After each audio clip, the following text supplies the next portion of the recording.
Hello, good morning, good afternoon, and good evening. Meron po ako ditong mushroom na shiitake mushroom. Ayan, shiitake mushroom. At may chicken pa po cold. Ayan, ayan. Oh, yummers. Thank you po, Lord. Salamat, salamat. Kain po tayo. Kain tayo, mga kamami. Kain, kain. Salamat po, Lord.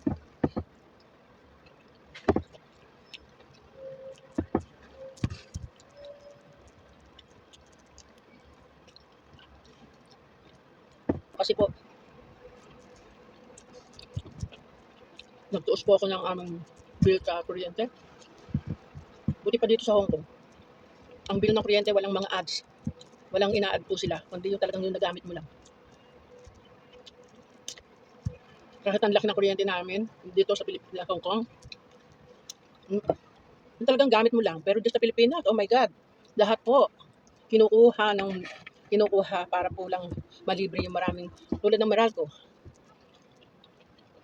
Siyempre, kinukuha ng tax.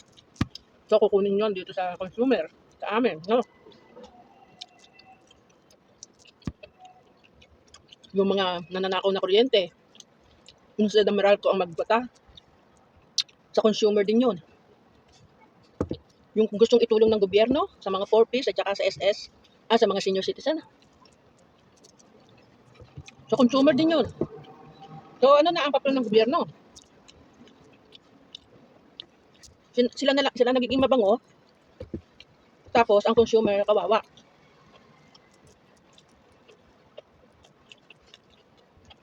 Samantalang dito sa Hong Kong, actually talaga tumaas din ang per kilowatts. But anyway, wala silang idinadagdag. Nakakatuwa itong gobyerno at ng ating ano, no?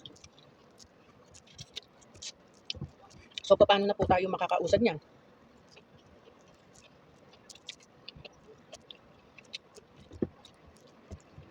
Paano po yung mga tao, kamag-anakan natin, kaibigan natin, at ang maraming tao po talaga na nahihirapan na talaga sa pagbayad. Now, dinagdagan pa nila ang bayarin.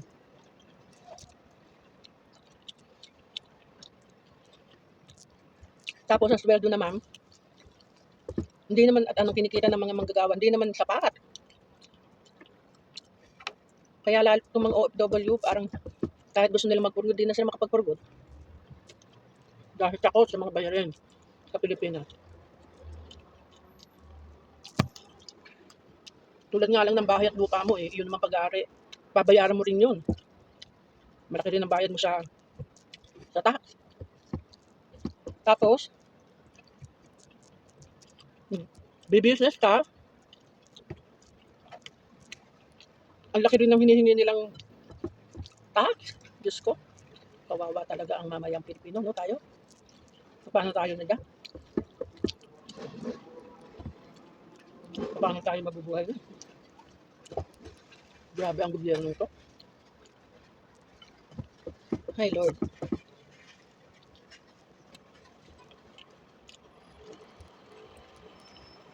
Itinding panalangin talaga ang dapat magawa natin lahat.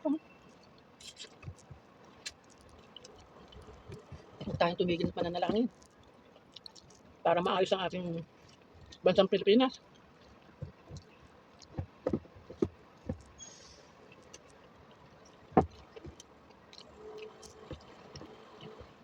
Kain po tayo. Kung saan na napapunta yung ating usapan. O sige po, thank you very much. God bless you all. Ingat po tayo, ha. Bye!